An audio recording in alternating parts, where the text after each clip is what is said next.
ನೋಡಿ ಸ್ನೇಹಿತರೆ, ನಾನು ಹಸಿ ಶುಂಠಿ ತೋರಿಸಿದ್ನಲ್ಲ, ನೋಡಿ ಸಿಪ್ಪೆ ತೆಗೆದ್ಬಿಟ್ಟು ಈ ತರ ಕಟ್ ಮಾಡ್ಕೊಂಡಿದ್ದೀನಿ. ಬೆಳ್ಳುಳ್ಳಿ ಎರಡನ್ನ ಈಗ ನಾವು ಪೇಸ್ಟ್ ಮಾಡ್ಕೋಬೇಕು. ಎರಡು ಒಂದೇ ಸತಿ ಹಾಕಿ ಪೇಸ್ಟ್ ಮಾಡ್ಕೋಬೇಕು. ಪೇಸ್ಟ್ ಮಾಡ್ಕೊಳ್ಳೋಕೆ ಮುಂಚೆ ನಾವು ಇಲ್ಲಿ ಇದೇ ಎಳ್ಳೆಣ್ಣೆ ಹೇಳಿದ್ನಲ್ಲ, ಎಳ್ಳೆಣ್ಣೆ ಇದು ಒಗ್ಗರಣೆಗೆ ಇಟ್ಕೊಂಡಿದ್ದೀನಿ. ಇದು ಈ ಪೇಸ್ಟ್ ನಾವು ರುಬ್ಬಿಡ್ತೀವಲ್ಲ, ರುಬ್ಬಿದ್ಮೇಲೆ ಇದು ಎಣ್ಣೆನಲ್ಲಿ ಹಾಕಿ ಕುದಿಸ್ಬೇಕು. ಅದು ಯಾವ ತರ ಕುದಿಸ್ಬೇಕು ಅಂತ ಹೇಳ್ತೀನಿ. ಇದು ಎಣ್ಣೆ ಚೆನ್ನಾಗಿ ಕಾಯ್ಬೇಕು. ಅಷ್ಟೊಂದು ನಾವು ಪೇಸ್ಟ್ ಮಾಡ್ಕೊಂಡು ಇದು ಒಗ್ಗರಣೆ ಮಾಡ್ಕೊಳ್ಳೋಣ. ಒಗ್ಗರಣೆ ಅಂದ್ರೆ ನಾ ಹೇಳಿದ ಜೀರಿಗೆ, ಸಾಸಿವೆ, ಮೆಂತ್ಯ ಅದು ಇದ್ರೊಳಗೆ ಒಗ್ಗರಣೆ ಮಾಡ್ಕೋಬೇಕು. ಈಗ ನಾನು ಪೇಸ್ಟ್ ಮಾಡ್ಕೊಳ್ತೀನಿ. ನೋಡಿ ಸ್ನೇಹಿತರೆ, ಈಗ ನಾನು ಬೆಳ್ಳುಳ್ಳಿ, ಹಸಿ ಶುಂಠಿ ತೋರಿಸಿದ್ನಲ್ಲ, ಇದು ಈ ತರ ಪೇಸ್ಟ್ ಮಾಡ್ಕೊಂಡಿದ್ದೀನಿ. ನೋಡಿ ಎಣ್ಣೆ, ಇದು ಒಗ್ಗರಣೆಗೆ ಎಣ್ಣೆ ಇಟ್ಕೊಂಡಿದ್ದೀನಿ. ಇದು ಪೇಸ್ಟ್ ಹಾಕೋದಕ್ಕೆ ಎಣ್ಣೆ ಇಟ್ಕೊಂಡಿದ್ದೀನಿ. ನೋಡಿ ಈಗ ಎಣ್ಣೆ ಫುಲ್ ಕಾದಿದೆಯಲ್ಲ, ಈಗ ನೋಡಿ ತುಂಬಾ ಬಿಸಿ ಆಗಿದೆ, ಚೆನ್ನಾಗಿ ಬಿಸಿ ಆಗಿದೆ. ಅಂದ್ರೆ ಸೀದೋಗೋ ತರ ಅಲ್ಲ, ಚೆನ್ನಾಗಿ ಬಿಸಿ ಆಗ್ಬೇಕು. ನೋಡಿ ಈ ತರ ಬಿಸಿ ಆಗಿದೆ. ಈಗ ನಾವೇನ್ ಮಾಡ್ಬೇಕು, ಇದನ್ನ ಒಗ್ಗರಣೆ ಹಾಕೊಳ್ಬೇಕು. ಅಷ್ಟರಲ್ಲಿ ಇದು ಆಫ್ ಮಾಡೋಣ. ಆಫ್ ಮಾಡ್ಬಿಟ್ಟು ಒಗ್ಗರಣೆ ಹಾಕೊಂಡ್ಬಿಟ್ಮೇಲೆ ಈ ಜಿಂಜರ್ ಗಾರ್ಲಿಕ್ ಪೇಸ್ಟ್ ನ ಇದ್ರಲ್ಲಿ ಹಾಕಬೇಕು. ನೋಡಿ ಸ್ನೇಹಿತರೆ, ಈಗ ಇದು ಕಾದಿದೆ. ಇವಾಗ ನಾನು ಇದು ಆಫ್ ಮಾಡ್ಕೊಂಡಿದ್ದೀನಿ. ಇದ್ರಲ್ಲಿ ಜಿಂಜರು, ಗಾರ್ಲಿಕ್ ಪೇಸ್ಟ್, ಹಸಿ ಶುಂಠಿ ಮತ್ತೆ ಬೆಳ್ಳುಳ್ಳಿ ಪೇಸ್ಟ್ ಹಾಕಬೇಕು. ಇವಾಗ ಆಫ್ ಮಾಡ್ಕೊಂಡಿದ್ದೀನಿ. ಇದು ಒಗ್ಗರಣೆಗೆ ಇಟ್ಕೊಂಡಿದ್ದೀನಿ. ಇದು ಎಣ್ಣೆ ಬಿಸಿ ಆಗಿದೆ. ಒಗ್ಗರಣೆ ಹಾಕೊಳ್ತಿದ್ದೀನಿ. ನೋಡಿ ಈಗ ನಾನು ಸಾಸಿವೆ ಹಾಕ್ತಿದ್ದೀನಿ. ಈ ತರ ಮೀಡಿಯಂ ಆಗಿ ಕರೆಕ್ಟ್ ಆಗಿ ಇರಬೇಕು. ತುಂಬಾ ಸೀದೋಗಿದ್ರೆ ವಾಸನೆ ಬರುತ್ತೆ. ನೋಡಿ ನೋಡಿ ಸಿಡಿತೀವಿ. ಈಗ ಈ ತರ ಬಂದ್ಬಿಡತ್ತೆ. ಸ್ವಲ್ಪ ದೊಡ್ಡ ಪಾತ್ರೆನೆ ತಗೊಳ್ಳಿ, ದೊಡ್ಡ ಬಾಂಡ್ಲಿ ಈ ತರ ತಗೊಳ್ಳಿ. ಈಗ ಜೀರಿಗೆನೂ ಹಾಕೊಳ್ಳೋಣ. ಒಂದಾದ್ಮೇಲೆ ಒಂದು ನಿಧಾನಕ್ಕೆ ಹಾಕೊಳ್ಳಿ. ನೋಡಿ ಸಿಡಿತಾ ಇದೆ. ಸ್ಟಾರ್ಟ್. ನೋಡಿ ಸಿಡಿತಾ ಇದೆ. ನೋಡಿ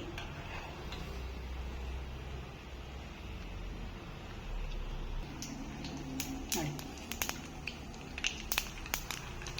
ಈಗ ಸಿಡಿತಿದೆಯಲ್ಲ. ಎಣ್ಣೆ ತುಂಬ ಸೀರಿಸ್ಬೇಡಿ, ಮೀಡಿಯಂ ಆಗಿ ಬಿಸಿಯಾದ ಎಣ್ಣೆ.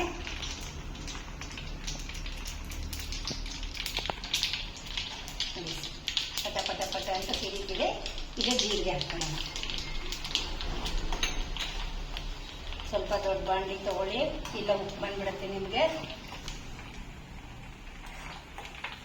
ಜೀರಿಗೆನು ಚೆನ್ನಾಗಿ ಸಿಡಿತಿದೆಯಲ್ಲ, ಈಗ ಮೆಂತ್ಯ ಹಾಕೊಳ್ಳೋಣ.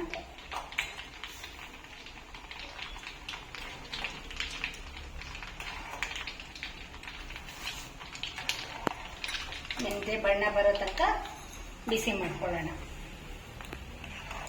ಸಣ್ಣ ಉರಿ ಮಾಡ್ಕೊಳ್ಳೋಣ. ಸಣ್ಣ ಉರಿನಲ್ಲಿ ಬಿಸಿ ಮಾಡ್ಕೊಳ್ಳೋಣ. ನೋಡಿ ಮೆಂತ್ಯ ಬಣ್ಣ ಬಂದಿದೆ, ಗೊತ್ತಾಯ್ತಲ್ಲ. ಈಗ ನಾವು ಆಫ್ ಮಾಡ್ಕೊಳ್ಳೋಣ.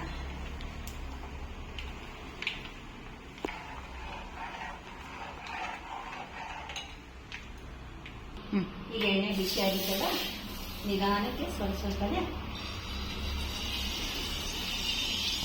ಬಾಂಡ್ಲಿ ಕೆಳಗೆ ಇಟ್ಕೊಂಡ್ಬಿಡಿ. ಸ್ಟೌವಿಂದ ಕೆಳಗಡೆ ಇಟ್ಕೊಳ್ಳಿ. ಈ ಥರ ಸ್ವಲ್ಪ ಸ್ವಲ್ಪ ಹಾಕ್ಕೊಳ್ಳಿ. ಯಾಕೆ ಈ ಥರ ನೊರೆ ಮುಖ ಬರುತ್ತೆ ಅಂದರೆ ಒದ್ದೆ ಅಂಶ ಇರುತ್ತಲ್ಲ, ಹಾಗಾಗಿ ಇದು ಬರುತ್ತೆ. ಅದು ಸ್ವಲ್ಪ ಸ್ವಲ್ಪ ಹಾಕ್ಕೊಳ್ಳಿ, ಒಂದೇ ಸತಿ ಹಾಕ್ಕೊಳಕ್ಕೆ ಹೋಗ್ಬೇಡಿ.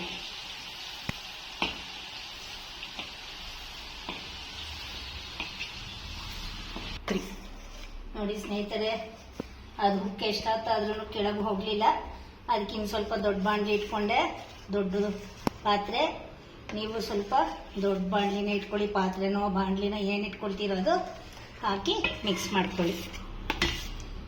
ಈ ಥರ ಚೆನ್ನಾಗಿ ಮಿಕ್ಸ್ ಮಾಡ್ಕೊಂಡ್ಬಿಟ್ಟು ಮತ್ತೆ ಒಲೆ ಮೇಲಿಟ್ಟು ನಾವು ಕೈ ಆಡಿಸ್ಬೇಕು.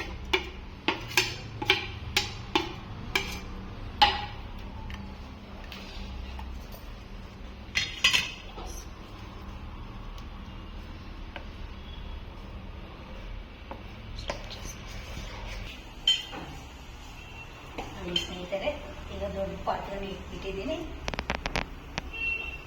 ನೀವು ಅಷ್ಟೇ ಸ್ವಲ್ಪ ದೊಡ್ಡದಲ್ಲೇ ತಗೊಳ್ಳಿ.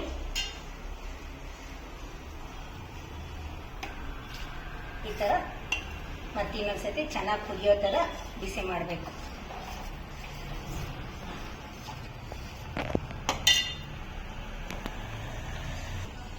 ನೋಡಿ ಸ್ನೇಹಿತರೆ, ಈ ಥರ ಕೈ ಬಿಡ್ದಿರ ಮೀಡಿಯಮ್ ಉರಿ ಹಾಕ್ಕೊಂಡು ಕೈ ಆಡಿಸ್ಬೇಕು. ಅದು ಎಣ್ಣೆ ಎಲ್ಲ ಮೇಲೆ ತೇಲ್ಕೊಳ್ಳುತ್ತೆ, ಅಲ್ಲಿ ತನಕ ಸ್ವಲ್ಪ ಬಿಸಿ ಮಾಡ್ಕೋಬೇಕು. ಬಣ್ಣ ಎಷ್ಟು ಬದಲಾಯ್ತಲ್ಲ ಅವಾಗಿಗೂ ಇವಾಗ. ನೋಡಿ ಈ ಥರ ನಿಧಾನಕ್ಕೆ ಕೈ ಆಡಿಸ್ಕೋಬೇಕು.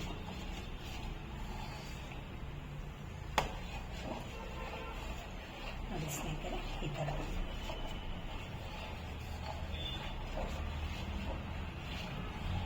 ಮೀಡಿಯಮ್ ಉರಿ ಇಟ್ಕೊಳ್ಳಿ, ಇಲ್ಲ ಸಣ್ಣ ಉರಿ ಇಟ್ಕೊಳ್ಳಿ. ಸಣ್ಣ ಉರಿ ಇಟ್ಕೊಂಡ್ಬಿಟ್ರೆ ಯಾವ ತಾಪತ್ರನೂ ಇರಲ್ಲ. ಇಲ್ಲ ಅಂದರೆ ಮೀಡಿಯಮ್ ಇಟ್ಕೊಂಡ್ರೆ ಅದು ಕುದಿಯೋದು ನೋಡ್ಕೊಂಡು ಸಣ್ಣ ಮಾಡ್ಕೋಬೇಕು. ನಿಮ್ಗೆ ಯಾವ್ದು ಸೇಫ್ ಅನ್ಸುತ್ತೋ ಅದು ಮಾಡ್ಕೊಳ್ಳಿ.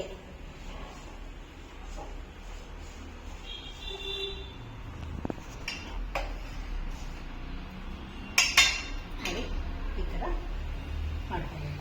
ನೋಡಿ ಕುದೀತಾ ಇದೆಯಲ್ಲ,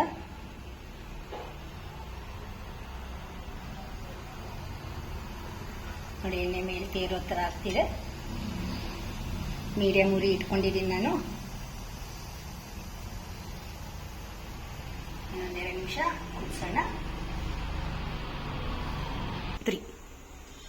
ನೋಡಿ ಸ್ನೇಹಿತರೆ, ಯಾವ ಥರ ಕುದೀತಾ ಇದೆ ಅಂತ. ಎಣ್ಣೆ ನೋಡಿ ಚೆನ್ನಾಗಿ ಆಗಲೇ ಇವಾಗ ಎಷ್ಟು ವ್ಯತ್ಯಾಸ ಆಗಿದೆ ನೋಡಿ. ಸುತ್ತು ಬಿಟ್ಕೊಳ್ತಿದೆ, ಮೀಡಿಯಮ್ ಉರಿನಲ್ಲೇ ಇದೆ, ಚೆನ್ನಾಗಿ ಕುದೀತಿದೆಯಲ್ಲ.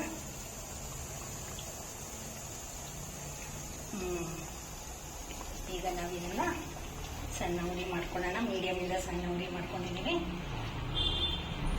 ಈಗ ನಾವು ಇದನ್ನ ಆಫ್ ಮಾಡೋಣ. ಚುಕ್ ನೋಡಿ ತುಂಬ ಕುದೀತಿದೆ. ಈಗ ಅವಾಗ ಇರ್ತದೆ ನೀರಾಂಶ ಎಲ್ಲ ಹೋಗಿದೆ ಅಂತ ಅರ್ಥ ಆಯ್ತು. ನೀರಾಂಶ ಇತ್ತ ಕುದೀತಿರುತ್ತಲ್ಲ, ಇವಾಗ ನೋಡಿ ಕುದೀತಿರೋದು ನೀರಾಂಶ ಕಡಿಮೆ ಆಗ್ತಿದೆ. ಈಗ ನೋಡಿ ಗಟ್ಟಿ ಬರ್ತಾ ಇದೆ.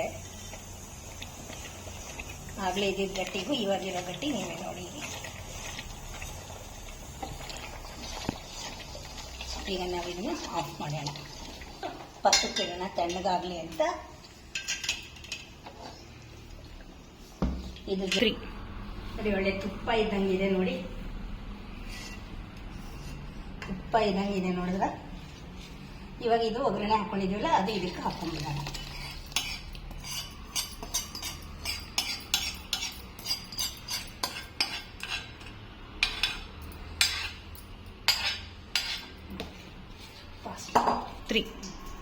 ನೋಡಿ ಸ್ನೇಹಿತರೆ, ಈಗ ಅರಿಶಿನ ಸ್ವಲ್ಪ ಹಾಕ್ಕೊಳ್ತಿದ್ದೀನಿ. ಆಮೇಲೆ ಇಂಗು ಪೌಡರ್ 1 ಸ್ಪೂನ್ ಅಷ್ಟು ಹಾಕ್ಕೊಳ್ತಿದ್ದೀನಿ. ಆಫ್ ಮಾಡಿಬಿಡ್ಬೇಕು. ಆಫ್ ಮಾಡಿಬಿಟ್ಟು ಹಾಕ್ಕೊಂಡಿದ್ದೀನಿ. ಹಾಗೂ ಜೀರಿಗೆ ಮೆಣಸಿ ನಾವು ಹಾಕಿರ್ತೀವಲ್ಲ, ಆವಾಗ ಆಫ್ ಮಾಡಿದ್ರೆ ಒಂದು 5 ನಿಮಿಷ ಬಿಟ್ಕೊಂಡು ಬೇಕಾದ್ರೆ ಹಾಕ್ಕೋಬೋದು. ಇವಾಗ ನಾನು ತೊಗೊಂಡಿರೋ ಎಣ್ಣೆ ಪೂರ್ತಿ 1 ಲೀಟ್ರ್ ಎಣ್ಣೆನೂ ಚೆನ್ನಾಗಿ ಉಪಯೋಗಿಸ್ಕೊಂಡ್ಬಿಟ್ಟಿದ್ದೀನಿ. ಇದನ್ನ ನಾನು ಇದರೊಳಗೆ ಹಾಕ್ಕೊಂಡ್ಬಿಡ್ತಾ ಇದ್ದೀನಿ. ಈಗ ನಾವು ಇದನ್ನ ತಣ್ಣಗಾಗಿಬಿಡೋಣ. ಅಷ್ಟೊಳಗೆ ನಾವು ಮಾವಿನಕಾಯಿನ ಕ್ಲೀನಾಗಿ ತ್ಯಾವ ಇಲ್ದಿರ ಒಡಿಸ್ಕೊಳ್ಳೋಣ. ಅಷ್ಟೊಳಗೆ ಇದು ತಣ್ಣಗಾಗತ್ತೆ. ಹಾಕಿ ಮಿಕ್ಸ್ ಮಾಡೋದು. ಉಪ್ಪಿನಕಾಯಿ ರೆಡಿ ಆಯಿತು ನೋಡಿ. ಆವಕಾಯಿಗೆ ರಸ ಅಂತೀವಲ್ಲ, ಆವಕಾಯಿ ರಸಮು ಅಂತೀವಲ್ಲ, ಅದು ರೆಡಿ ಆಯಿತು. ಆವಕಾಯಿ ಗೊಜ್ಜು ರೆಡಿ ಆಯಿತು. ಇದನ್ನು ತಣ್ಣಗಾಗೋದಕ್ಕೆ ಬಿಡೋಣ. ಅಷ್ಟೊಳಗೆ ನಾವು ಒಂದು ಅರ್ಧ ಮುಕ್ಕಾಲು ಗಂಟೆ ಆಗತ್ತೆ. ಮಾವಿನಕಾಯಿ ಹೊರಗೆ ತೋರಿಸಿದ್ನಲ್ಲ, ಅದೆಲ್ಲ ನಾನು ಒಂದು ದೊಡ್ಡ ವೈಟ್ ಕ್ಲಾತ್ ಮೇಲೆ, ಯಾವುದೋ ಡ್ರೈ ಕ್ಲಾತ್ ಮೇಲೆ ಕ್ಲೀನಾಗಿ ಹಾಕಿ ಒರೆಸ್ಕೊಳ್ತೀನಿ. ಅಷ್ಟೊಳಗೆ ತಣ್ಣಗಾಗತ್ತೆ ನೋಡಿ ಸ್ನೇಹಿತರೆ. ಈ ಥರ ಬಿಸಿ ಮಾಡಿಟ್ಕೊಂಡಿರ್ತೀವಲ್ಲ, ಇದು ಈ ಥರ ಪಕ್ಕಕ್ಕಿಟ್ಕೊಂಡು ಈ ಥರ ತಣ್ಣಗೆ ಮಾಡ್ತಾ ಮಾಡ್ತಾ ಹೋಳು ಒಡಿಸಿದ್ರೆ ನಮ್ಗೊಂದು ಅರ್ಧ ಗಂಟೆನಲ್ಲಿ ಹೋಳೆಲ್ಲ ಒಡಿಸಿದ್ದಾಗತ್ತೆ. ಆಮೇಲೆ ಇದಕ್ಕೆ ಉಪ್ಪು ಮತ್ತು ಮೆಣಸಿನ ಪುಡಿ ಹಾಕಿ ಮಿಕ್ಸ್ ಮಾಡಿ ಅದ್ರ ಜೊತೆಗೆ ಇದು ಹಾಕಿ ಎಲ್ಲ ಮಾಡಿ ಒಂದು ಜಾರ್ಗೆ ತೆಗಿಬೇಕು. ಈಗ ನಾನು ಮಾಡಿರೋದು 3 kg ಕಾಯಿಗೆ ತೋರಿಸಿದ್ದೀನಿ ನಾನು ನಿಮ್ಗೆಲ್ಲ. చేసేకి ఇదంతా చేస్తా ఉంటే హ్యాపీ అవుతుంది. ಹಾಲಿಡೇಸ್ ನಲ್ಲಿ ಅಂಕಿ ಇಟ್ಲ ಕೊಲ್ಲಂತ చేసేది ನೋಡಿ. ರಜಗಳು ಇರತ್ತೆಲ್ಲ, ಅದಕ್ಕೆ ಉಪ್ಪಿನಕಾಯಿಗಳೆಲ್ಲ ರಜದಲ್ಲಿ ಹಾಕ್ಬೇಕು. ಬೇಸಿಗೆ ರಜದಲ್ಲಿ ಅನ್ನೋದು ಯಾಕೆ, ನಮ್ಮ ಮಕ್ಳು ಇರ್ತಾರಲ್ಲ ಅವರು ನಮ್ಗೆ ಈ ತರ ಹೆಲ್ಪ್ ಮಾಡ್ಕೊಡ್ತಾರೆ. ಸುಮ್ನೆ ಅವ್ರು ಟಿವಿ ನೋಡ್ತಿರ್ತಾರೆ, ನಾವು ರೆಡಿ ಉಪ್ಪಿನಕಾಯಿ ತರ್ತೀವಿ. ಏನಕ್ಕೆ ಈ ತರ ಮಾಡಿದ್ರೆ ಅವ್ರಿಗೂ ಟೈಮ್ ಪಾಸ್ ಆಗತ್ತೆ. ನೋಡಿ ಅವ್ರು ಹಂಗಲ್ವಂತೆ, ಅವರು ಈ ತರ ಮಾಡಿದ್ರೆ ಎಲ್ಲರಿಗೂ ಚೆನ್ನಾಗಿರುತ್ತೆ. ಮನೆಯಲ್ಲೂ ಒಳ್ಳೆ ಉಪ್ಪಿನಕಾಯಿ ಸಿಗ್ದಂಗೂ ಆಗುತ್ತೆ. ನಮ್ಗೆ ಒಂದು ಖರ್ಚು ಪಟ್ಟು ಜಾಸ್ತಿ ಇರುತ್ತೆ ಹೊರಗಡೆ ರೆಡಿ ತಗೊಂಡ್ರೆ. ಆದಷ್ಟು ಮನೇಲಿ ಮಾಡ್ಕೊಳ್ಳಿ, ಸಮಯ ಆದಾಗ ತಗೊಳ್ಳಿ. ನೋಡಿ ಸ್ನೇಹಿತರೆ, ಫೈನಲ್ ಆಗಿ ನಾನು 3 kg ಹಿಡಿದ್ಮೇಲೆ ಅರ್ಧ ಮಾಡ್ಕೊಂಡಿದ್ದೀನಿ. ಈ ಅರ್ಧ ಒಂದು ಡಬ್ರಿಗೆ ಹಾಕೊಳ್ತಾ ಇದ್ದೀನಿ. 3 kg ಮೇಲೆ ಅರ್ಧ ಹೋಳು ತಗೊಂಡಿದ್ದೀನಿ. ಇದರಲ್ಲಿ ಈ ತರ ಒಂದು ಡಬ್ರಿಗೆ ಹಾಕೊಳ್ತಾ ಇದ್ದೀನಿ.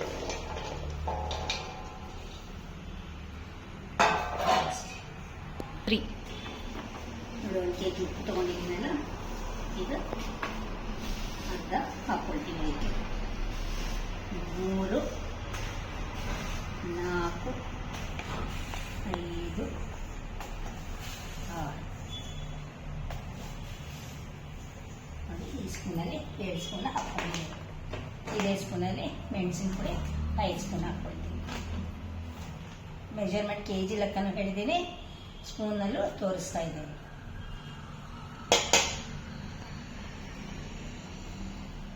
3, 4, 5 ಸ್ವಲ್ಪ ಕಡಿಮೆ ಬಂತು, ಅದಕ್ಕೆ ಇನ್ನೊಂದು ಸ್ಪೂನ್ ಅಷ್ಟು ಹಾಕ್ಕೊಳ್ತಾ ಇದ್ದೀನಿ. ನೋಡಿ ಇವಾಗ ಚೆನ್ನಾಗಿ ಕಲಕೊಳ್ಳೋಣ.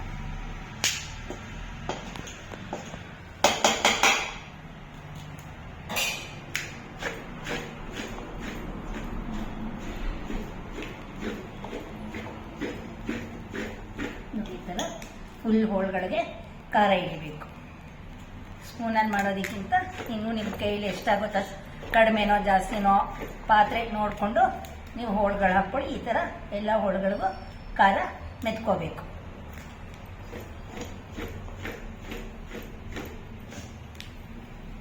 ಈಗ ನಾವು ಇದಕ್ಕೆ ಒಂದು ಕಂಟೈನರ್ ತುಂಬಿಸ್ಬೇಕಲ್ವ, ಹಾಗಾಗಿ ಒಂದು ಕಂಟೈನರ್ ತಗೊಳ್ತಾ ಇದ್ದೀನಿ. ಈ ಕಂಟೈನರ್ಗೆ ಅಡಿನಲ್ಲಿ ಸ್ವಲ್ಪ ಉಪ್ಪು ಹಾಕ್ತೀನಿ. ನೋಡಿ 1 ಸ್ಪೂನ್ ಅಷ್ಟು ಉಪ್ಪು ಸುತ್ತು ಹಾಕ್ಕೊಳ್ತಾ ಇದ್ದೀನಿ. ಈ ಥರ ಸುತ್ತು ಹಾಕ್ಕೊಳ್ತಿದ್ದೀನಿ. ಈಗ ನಾವು ಇದೆಯಲ್ಲ, ಇದಿಷ್ಟು ಈ ಕಂಟೈನರ್ಗೆ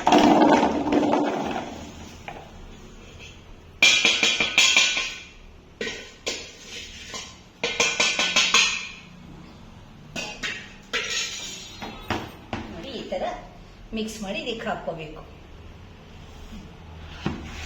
ಈಗ ನಾವು ಈ ಖಾರ ಮಾಡ್ಕೊಂಡಿದೀವಲ್ಲ, ನಾವು 2 ಭಾಗವಾಗಿ ಹಾಕ್ಕೊಳ್ತಿದೀವಲ್ಲ, ಹಾಗಾಗಿ ಇದನ್ನು 2 ಭಾಗವಾಗಿ ಹಾಕ್ಕೊಳ್ಳೋಣ.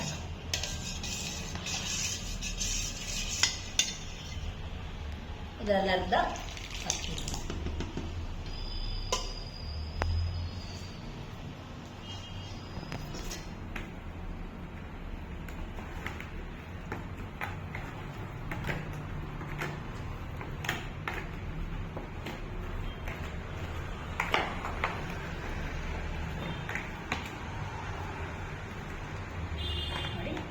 ಈ ತರ ಫೈನಲ್ ಆಗಿ ಇರುತ್ತೆ. ಈಗ ಇನ್ನೊಂದು ಪೋರ್ಷನ್, ಇನ್ನೊಂದು ಹಾಫ್ ಇದೆಯಲ್ಲ, ಅದನ್ನು ಇದೇ ತರ ಮಿಕ್ಸ್ ಮಾಡ್ಕೊಳ್ತೀನಿ. 3 ನೋಡಿ, ಆಗಲೇ ಅರ್ಧ ಹಾಕೊಂಡಿದ್ದೀನಿ, ಇವಾಗ ಅರ್ಧ ಹೋಳು ಹಾಕೊಂಡಿದ್ದೀನಿ. ಅದೇ ತರ ಸೇಮ್ ಸಾಲ್ಟು, ಚಿಲ್ಲಿ ಪೌಡರ್ ಹಾಕೊಂಡಿದ್ದೀನಿ. ಇದಕ್ಕೆ ನಾವು ಮಾಡ್ಕೊಂಡಿದ್ವಲ್ಲ ಜೀರಾ ಪೌಡರು 2 ಸ್ಪೂನ್ ಜೀರಾ ಪೌಡರ್, 1.5 ಸ್ಪೂನ್ ಜೀರಾ ಪೌಡರ್ ಹಾಕೊಂಡಿದ್ದೀನಿ. ಆಮೇಲೆ 1.5 ಸ್ಪೂನ್ ಜೀರಿಗೆ ಮೆಂತ್ಯ ಪೌಡರ್ ಹಾಕೊಂಡಿದ್ದೀನಿ. ಜೀರಿಗೆ ಪೌಡರ್ ಫಸ್ಟ್ ಹಾಕಿದ್ದು, 2ನೇ ಸತಿ ಸಾಸಿವೆ ಮೆಂತ್ಯ ಅದೆರಡು ಒಂದೇ ಸಮವಾಗಿ 2 ಮಿಕ್ಸ್ ಆಗಿ ನಾನು ಪೌಡರ್ ಮಾಡ್ಕೊಂಡ್ಬಿಟ್ಟಿದ್ದೀನಿ. ನೋಡಿ ಇವಾಗ ಅದೊಂದು ಸ್ಪೂನ್ ಇದೊಂದು ಸ್ಪೂನ್ ಹಾಕಿದ್ದೀನಿ. ಈಗ ಇದನ್ನ ಮಿಕ್ಸ್ ಮಾಡಿಬಿಟ್ಟು ಅದೇ ಕಂಟೈನರ್ಗೆ ಹಾಕೋಣ. 3 ನೋಡಿ ಇದರ್ಧ ಮಾಡಿದ್ದೀನಿ. ಈಗ ಮೆಂತ್ಯ ಪುಡಿ, ಸಾಸಿವೆ ಪುಡಿ, ಜೀರಿಗೆ ಪುಡಿ ಹಾಕಿದ್ನಲ್ಲ, ನಾನು ಇದಕ್ಕೆ ಹಾಕಿದ್ದೀನಿ. ನೀವು ಬೇಕಾದ್ರೆ ಅದಕ್ಕೆ ಸ್ವಲ್ಪ ಇದಕ್ಕೆ ಸ್ವಲ್ಪನೂ 2 ಸತಿ ಮಾಡಿದಾಗ 2 ಸತಿ ಸ್ವಲ್ಪ ಸ್ವಲ್ಪ ಹಾಕೋಬಹುದು, ಇಲ್ಲ ಮೊತ್ತ ಒಂದೇ ಸತಿ ಹಾಕೊಂಡ್ರು ಪರವಾಗಿಲ್ಲ. ನಾನು ಮೆಣಸಿನ ಪುಡಿ 1 kg ಮೆಣಸಿನ ಪುಡಿ ಮಾಡಿಸಿದ್ದೆ, ಅದರೊಳಗೆ ಅರ್ಧ ಉಪಯೋಗಿಸ್ಕೊಂಡಿದ್ದೀನಿ, ಅರ್ಧ ಹಾಗೆ ಇದೆ. ಅಲ್ಲಿಗೆ ಅರ್ಧ kg ಮೆಣಸಿನ ಪುಡಿ ಆಗಿದೆ. ಇದನ್ನು ಇದೇ ಸೇಮ್ ಕಂಟೈನರ್ ಹಾಕ್ತಿದ್ದೀನಿ ನೋಡಿ, ಫುಲ್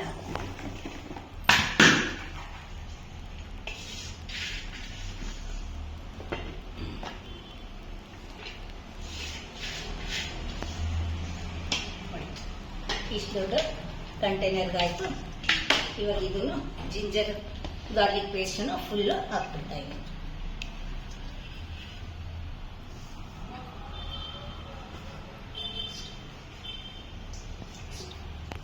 ಸ್ಟಾರ್ಟ್ ನೋಡಿ ಸ್ನೇಹಿತರೆ, ಒಂದು ಅರ್ಧ ಸ್ಪೂನ್ ಅಷ್ಟು ನೋಡಿ, ಇಷ್ಟು ಮಾತ್ರ ತಗೊಂಡಿದ್ದೀನಿ ಪ್ರಿಸರ್ವೇಟಿವ್. ಸುತ್ತು ಸ್ವಲ್ಪ ನಿಧಾನಕ್ಕೆ ಸ್ವಲ್ಪ ಹಾಕಿದ್ರೆ ಸಾಕು.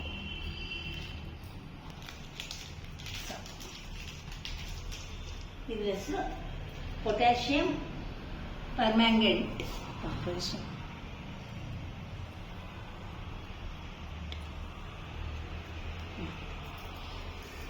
ಈಗ ನಾವು ಇದನ್ನ ಒಂದು ತಟ್ಟೆ ಇದರಲ್ಲಿ ಮುಚ್ಚಿ ಇಟ್ಬಿಡ್ಬೇಕು. ಕ್ಲೀನಾಗಿ ಏನು ಹೋಗ್ತಿರತ್ತಲ್ಲ, ಫುಲ್ ಟೈಟ್ ಇರತ್ತಲ್ಲ, ಇದರಲ್ಲಿ ಮುಚ್ಚಿ ಇಟ್ಬಿಟ್ರು ನಾವು ಇದನ್ನ ಯಾರು ಹೆಂಜಿನ ಕೈಯಲ್ಲಾಗಲಿ, ಹೊರಗಡೆ ಆದವರು, ಚಿಕ್ಕ ಮಕ್ಕಳು ಮತ್ತು ಯಾರು ಮುಗ್ದಿರೋ ಅಂಥ ಜಾಗದಲ್ಲಿ 3 days ಇಟ್ಬಿಟ್ಟು 3rd day ನಾವು ಸ್ವಲ್ಪ ತೆಗೆದು ನೋಡಿದ್ರೆ ಅದಕ್ಕೆ ಹಿಂಗೆ ಸ್ವಲ್ಪ ಎಣ್ಣೆ ಬೇಕಾದ್ರೆ ಇನ್ನೊಂದು 100 ಗ್ರಾಮ್ ಅಷ್ಟು ಎಣ್ಣೆ, 100-150 ಗ್ರಾಮ್ ಅಷ್ಟು ಎಣ್ಣೆ ಬಿಸಿ ಮಾಡಿ ಮೇಲೆ ಹಾಕ್ಕೊಂಡು ಟೇಸ್ಟ್ ಮಾಡಿದಾಗ ಉಪ್ಪು ಖಾರ ಏನಾದ್ರು ಬೇಕು ಅಂದರೆ ಇನ್ನೊಂದು ಸ್ವಲ್ಪ ಉಪ್ಪು ಖಾರ ಹಾಕಿ ಮಿಕ್ಸ್ ಮಾಡ್ಬೋದು.